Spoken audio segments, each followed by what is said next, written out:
So it's been about 2 weeks since the election, and I have somehow found the strength to keep existing as your host, Rose Bishop. Now, a lot has happened in Australia and in the world in this mere fortnight.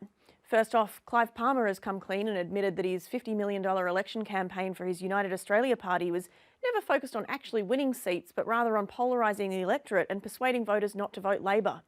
The news that Palmer wasn't actually trying to get any of his candidates elected comes as no surprise to anyone who had even the most cursory look at those candidates, 19 of whom didn't even bother filling out the Electoral Commission questionnaire correctly, meaning that they might not have even been eligible to run. Other UAP candidates included a woman who lied about being a professor, a man who lied about being related to an ex-Prime Minister, an anti-vaxxer, and a man who called the children of taxi drivers future terrorists. Claiming that he was there to win seats was somewhat akin to claiming that you've come to win a swimming race with the intention of winning whilst wearing a bathing suit made entirely of bricks. In Barnaby Joyce news, he was recently bummed to find out that he'd lost his job by hearing it reported on Sky News, making this the first time I've ever been grateful for Sky News. What sweet, sweet schadenfreude it was. Barnaby fired off a sad tweet about the situation, and for a brief moment I felt sorry for him, until I remembered that he's a climate change denying, unrepentant root rat with all the charm and moral fibre of a hole in the ground. I mean, to be fair, it must have been hard finding out that not only had he failed to retain a ministry, he'd been let go from his position of drought envoy. Probably almost as hard as finding out that your husband and father of your 4 children has knocked up one of his staffers and is leaving you for her. Eat shit, Barnaby. In India, the BJP government, led by Prime Minister Narendra Modi, have swept to victory in the latest Indian election, which just happened to be the largest election ever held in the history of the world. Fun! What's even funner is that the BJP are totally Nazis. Hindu Nazis, to be exact. The landslide win is a devastating blow for the country's minorities, particularly the country's minority Muslim population, who are often a target of the party's ideology. Reports of Indian Muslims being beaten and killed for worshipping openly or eating beef, cows being a wholly protected animal for Hindus, are already rife and look set to increase post-election. Western governments and media seem to have mostly neglected to report on these blatant human rights abuses, but given the riots already taking place in India, how much longer will they be able to ignore the situation? Maybe another 15 years? Yeah. Oh, wait, what's that? India's a major trading partner of most of the G8. Yeah, make it 50. In other fuckery, musician Moby recently pulled off a massive self-own by insisting publicly that he dated Natalie Portman in 1999, despite the fact that she continues to deny that it ever happened, and also despite the fact that if he really did date her that year, this would have meant he was dating an actual teenager when he was well into his 30s. But I mean, hey, if it's good for every assistant manager at McDonald's, it's good enough for Moby. This isn't the first time that a famous man has made a dickhead out of himself going after Natalie Portman. Novelist Jonathan Safran Foer is rumoured to have left his wife for Natalie Portman without getting any indication from Portman first that she was interested in him, and she turned him down. In order to prevent any future incidents of this sort, Natalie Portman has released an exhaustive list of every man that she hasn't dated, and we here at The Leak have obtained a copy. It's very exciting. There it is. On you, Natalie. Now, in rich people with too much time on their hands news, a recent rise in the amount of people trying to summit Mount Everest, combined with some difficult weather, has led to a sudden rise in the amount of climbers dying on their way up. Congestion on the mountain on the Nepalese side has led to massive queues of climbers stuck in what's lovingly known as the death zone, waiting to ascend. Great! Not content with gentrifying Brooklyn and Footscray with our white nonsense, now we're gentrifying death zones. Critics have hit out at the Nepalese government for not limiting the amount of climbing licences given out this year in order to prevent deaths from congestion. But given that summiting Mount Everest takes ages to prepare for and can cost anywhere from $20,000 to $115,000, generally only the very rich can afford to climb the mountain. So for those of us not in the 1%, maybe we should just let them all rush up there and just, I don't know, see how this pans out. I mean, it's much easier to eat the rich when they've frozen themselves into convenient popsicle form. Now, in heavy, horrible news, a woman has been murdered in a Melbourne public place, the 4th woman in the space of a year. Courtney Heron was found in Royal Park on Saturday. Now, we all know that the best way for women to not get murdered is to never leave their homes, but what if you're homeless like Courtney was? Where are you supposed to hide at all times? Where are you supposed to enjoy your safety then? I mean, if you're homeless, you have to sleep outside and in parks where someone you don't know or just met might murder you, rather than stay safely at home where a man you know well or in a relationship with or are related to might murder you. It's kind of like Schrodinger's cat, except the cat is a murderer and you don't know whether the cat is inside or outside of the box, and also you're the one who maybe ends up dead, but like you probably should have been more careful. I mean, you know how these hypothetical cats can be. It's just in their nature to be violent. And anyway, what were you wearing? Life is a nightmare. Well, I've been Rose Bishop barely, and this is The Leak. We'll be right back after some ads.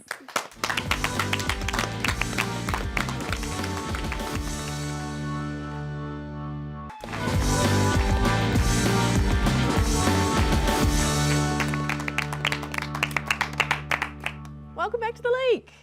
So the election might be over, but now it's time for us to dig through the dingy remains like post-apocalyptic scavengers looking for hope. Announcements on the campaign trail rehashed old platform staples and showed a complete lack of imagination when it came to new ideas and policies. However, one aspect of the most boring circus in town really stood out. I'm talking about the strangely transfixing slogans the Prime Minister repeated throughout the campaign. Things like, "How good's mum?" "The promise of Australia," and of course the classic, "If you have a go, you get a go." The last one especially made my ears bleed, and I haven't been able to unhear it since. I mean, and maybe it's worth asking because I still don't get how it happened and there needs to be some sort of explanation. Was it language that won the election? No, not entirely. Sorry, who are you? This week, I'm political language expert Scrot Finkwick. Okay, welcome to The Leak, Scrot. So you don't think language played a part in this election? Well, no, I think it played a huge part in his win. If you'd been listening to my language earlier, you would have heard I said it wasn't the entire reason. I think it's a big one, though. I feel like I already hate you, but we've just met. Well, that's the power of language. If it's used in the right way, it can bypass logic and make you feel things. Things like, maybe Scrot is a real cool guy with a lot going on in his life. And also things like, maybe I should vote for this strange, empty vessel of a man. I see. So how exactly did the slogans work? Like, what about them led us to this place? Okay, well, let's focus on Morrison's classic line, "If you have a go, you get a go." To understand the Prime Minister's speechwriter's true genius, we really need to break this down into its constituent parts. All right then, Okay, go let's ahead. begin with if.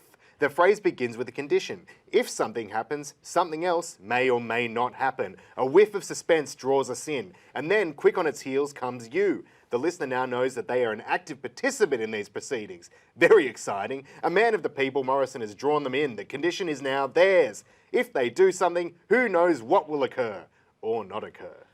I feel like it's just a meaningless phrase, though. Okay, well, before we linger on it too long, the next word clarifies. A simple ah. If you have ah. Look, we are certainly onto the possessive here, Rose, and the phrase is growing ever more clear. If you have a what? A coffee? An apple? A human soul? I mean, it's go. Like, it's clearly Yes, go. go. If you have a go. The previous four words have tumbled forward, each providing context to the last. I mean, that's just how sentences work, though, really, isn't it? Go has a multitude of meanings: to travel, to leave, to attempt, and it is this last definition that we are left with. If you have an attempt, then what? You, again, if you have an attempt, something may happen to or for or around you. Once more unto the common people. I'm on the edge of my seat, Prime Minister. I simply cannot contain myself. Then comes will. Will, a statement of certainty, of absolute truth. If this happens, this will happen. There is no question or hesitation. If you have a go, you will... Scrot, did you ever actually study languages? Okay, well, language is for everyone, but especially for me. If you have a go, you will get. You will receive something, perhaps an award or a trophy of some kind. But no, it is something even better, for the end is here. A go. You will receive a go, the thing you already had, and here is where it all comes together. I mean, this all means nothing, though. False, incorrect, absolute rubbish. This repetitious simplicity belies a devastating complexity. Is this new go at the end of the sentence the same go we had encountered moments earlier, or a new, shiny go? Because what of the go? Is there a cycle of goes, where only those in possession of a go will continue to receive goes? Who had the go in the first place? Will some people crumble under the immense weight of the goes they are having and then, in turn, getting? Will their minds shatter? I think, yes. Yeah, I'd say it's already happened to some of us. Well, the key here is the guarantee only runs one way. If you have a go, you will definitely get a go. If you do not have a go, well, there is no certainty that you will get a go. This isn't a logic puzzle, Rose. It's a grand statement of truth. Well, I mean, I thought what was just intended there was to make people feel like if they worked hard, they'd have an opportunity to get ahead in life. What? Well, you know, like that they could achieve things if they wanted, so it kind of gives them hope, you know? I think you're reading too much into it. I'm not sure the Prime Minister is capable of giving hope. Well, yeah, no, I think we agree there. That's language expert Scrot Finkwick, everybody. Thank you, Scrot. Okay, so switching gears now. Abortion has been a heavy topic of discussion in recent weeks after 25 lawmakers in Alabama voted to criminalise the procedure. And when I say 25 lawmakers, I do, of course, mean 25 men. And when I say 25 men, I mean 25 ancient man babies whose deeply rooted misogyny can only be explained by their likeness to the saggy, hairless, and extremely unappealing scrotums whose insides they are trying so hard to protect.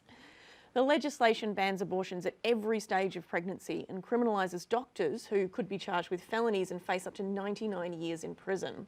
It includes an exception for cases where the mother's life is at serious risk, but not for cases of rape or incest. Just girly things, am I right? Here to tell us more is the Leak's political correspondent, Catherine Allen. Welcome, Catherine.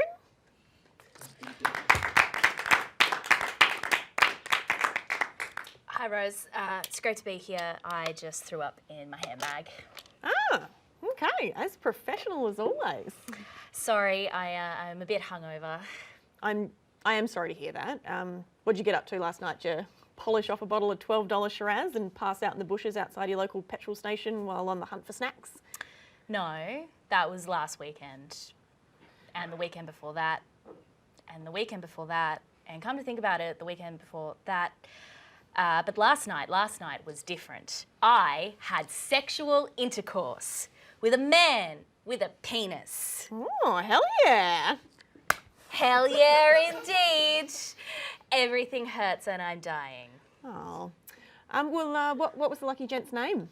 Rose, I'm not going to tell you the name of the man who I just had a one-night stand with on live community television. Okay, yeah, because you want to protect his privacy. Because I don't remember. Okay. Your parents must be so proud of you. Well, fun fact, Rose, my parents have no choice but to be proud of me. I was born in 1990 in New South Wales, where the only way a woman could get an abortion is if her doctor honestly believed that the operation was required to save her life or preserve her mental health. But I mean, since that was 28 years ago, Rude. Abortion laws in New South Wales have surely changed to reflect our nation's liberal and progressive views on women's health. I mean, a woman wouldn't go to jail for getting an unlawful abortion now. Okay, good. Her doctor, however, would go to jail for 10 years. Oh, wow. If, like me, this makes you want to staple your uterus shut, rip it out of your stomach and throw it into the sea for a lonely lighthouse attendant to find washed up on the shore and hang up on their wall like an animatronic singing trout, you'll be happy to know that in the rest of Australia, abortion laws are only slightly less archaic, by which I mean they were typed up on a computer rather than being written on a piece of parchment. For example, in the Northern Territory, a woman can get an abortion until she is 23 weeks pregnant. I mean, that sounds reasonable. If a second doctor approves her decision. Okay, that actually sounds more like a law written by a spineless father who answers every question with, I don't know, ask your mother. I bet women in Western Australia wish it were as easy as just asking their mother. Women can legally get an abortion in WA if they are less than 20 weeks pregnant. If they're more than 20 weeks pregnant, 2 medical practitioners from a panel of 6 appointed by the minister have to agree that the mother of the unborn baby has a severe medical condition. These abortions can only be performed at a facility approved by the minister. Okay, so getting an abortion in WA is like auditioning for Australian Idol then. Touchdown! South Australia is one of the more progressive states for women to access abortions in. A woman can get an abortion until she's 28 weeks pregnant with permission from a doctor, and she must have been a resident in South Australia for at least 2 months before getting an abortion. So ladies in South Australia, if you're going to let someone pour a bottle of Farmers Union down your fallopian tubes, make sure you're in the state for at least 2 months, you filthy, horny cows. Okay, I mean, good to know for future reference, yep. Tasmania remains the most difficult Australian state for women to get an abortion in. Despite abortion being decriminalised in Tasmania in November 2013, it is still very difficult for women to get one. That's because elective surgical and medical abortions remain unavailable through the state's public health system, and the state's last dedicated surgical abortion clinic recently closed. Abortions are only provided in the Tasmanian public health system in extraordinary circumstances, which typically includes cases of fetal abnormality, or to save the life of a pregnant woman, or to prevent her from suffering serious physical injury. Otherwise, women must access these services through the private sector, and there are very few health professionals providing these services in Tasmania. And what about the Sunshine State that successfully fucked the entire country over in the recent election, Queensland? Well, Rose, abortion was decriminalised in Queensland in October last year after the termination of pregnancy bill was passed in Parliament.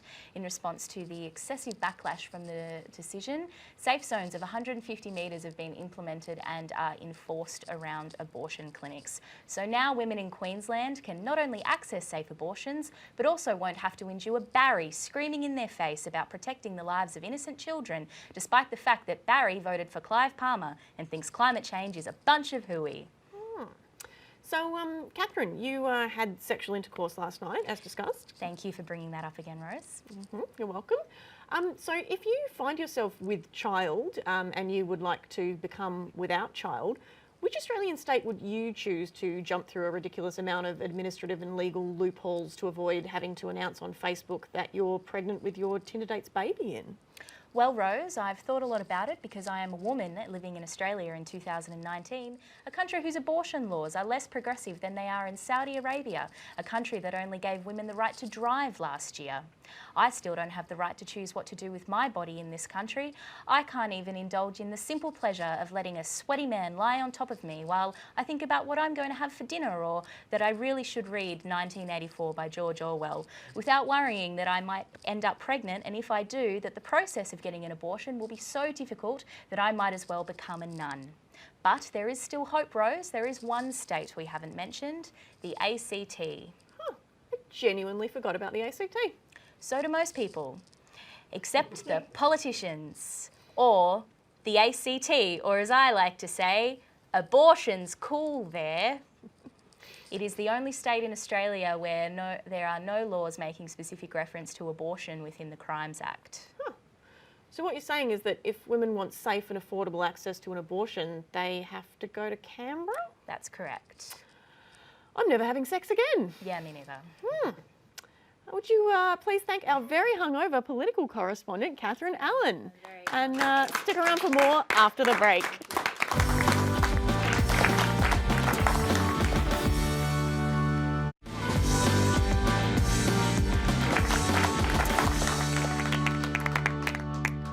Welcome back to The Leak. So the election has come to a disappointing end. No matter what side of politics you reside on, your team messed up. Be it through questionable candidates or shady campaigning, the big question in the minds of voters is, what did I just witness? The election campaign has never been more hyperbolic and never been more in your homes. And to discuss the campaign, we have The Leak's truth correspondent here, Jeremy Katzinger. Australia, the land of the fair go, where not a single citizen, not one, has been neglected or downtrodden by oppressive government forces. It's just no worries and a fair go for all. Which is why it was particularly hard to learn that when it comes to political campaigning in Australia, truth in advertising laws do not apply. It's almost as if they are purposely going out their way to deceive us, but they wouldn't do that. I keep hearing that Australia is a place where... Fair go for those who have a go. So, can politicians literally say whatever they like? According to the Australian Electoral Commission, provided they do not mislead or deceive an elector in relation to the casting of a vote, then yes. As is evidenced by the electoral watchdog finding 87 cases of unlawful political advertising after being inundated with almost 500 complaints during the federal election. Guys, there were only 37 days of campaigning. That's almost 2.5 deceptions a day. And that's just the ones that were reported. I know I personally blocked at least half a dozen dodgy-looking political ads without reporting them. The campaign was littered with examples of unsourced or anonymous political advertising that breached electoral laws. Like an ancient curse brought a WordPress blog to life and let it attack people's hopes and dreams. The catch is that the AEC did not take punitive action in the 87 cases of unlawful political advertising, but said it was able to more effectively and quickly resolve the breaches by issuing direct warnings. The AEC claims it usually was unable to act because none of the cases did actually fall foul of electoral law, no matter how egregious they appeared. Let's look at some of these egregious gaffes, shall we? The Liberal Party deployed fake AEC-styled signage in Mandarin telling voters to give their first preference to the Liberal Party. An unauthorised mass robocall told voters not to vote Labor or their house values would fall. Fake how-to-vote cards were handed out that told Greens voters to direct their preferences to Peter Dutton in Dixon. Unions in Victoria put up fake eviction notices on office windows of Liberal MPs. The Liberal Party failed to properly authorise ads appearing on major news websites. And all this nonsense brings us here again. So, should we enforce truth in advertising laws like those applied to standard commercial advertisements for electoral ads?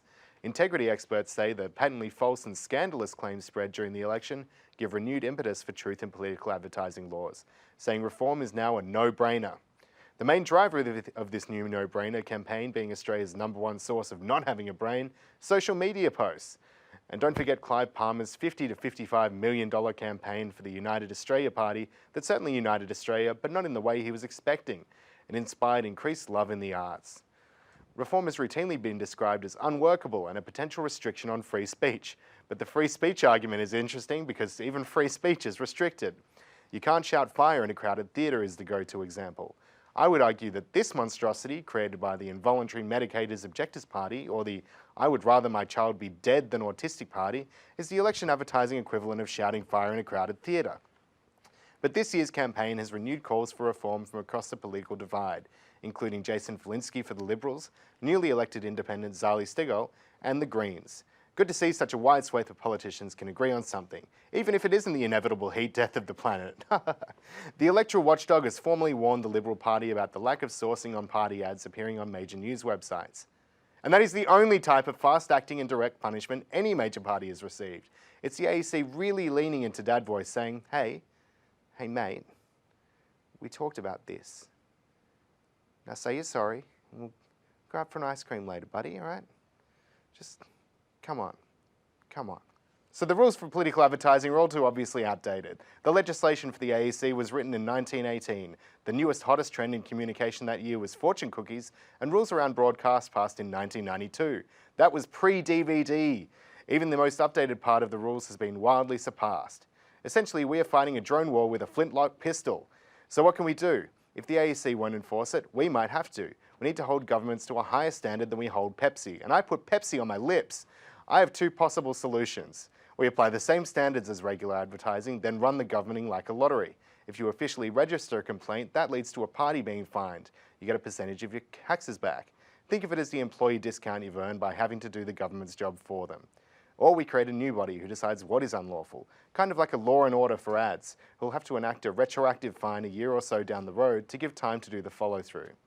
If your party says their opponents will introduce, say, a death tax, and when they get into power and they don't, your party gets fined.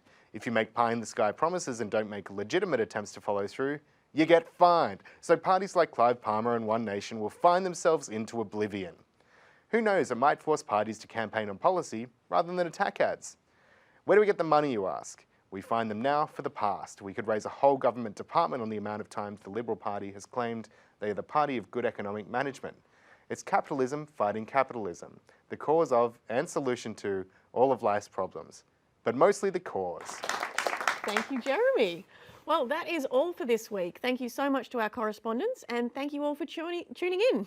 Join us next time for more of The Leak.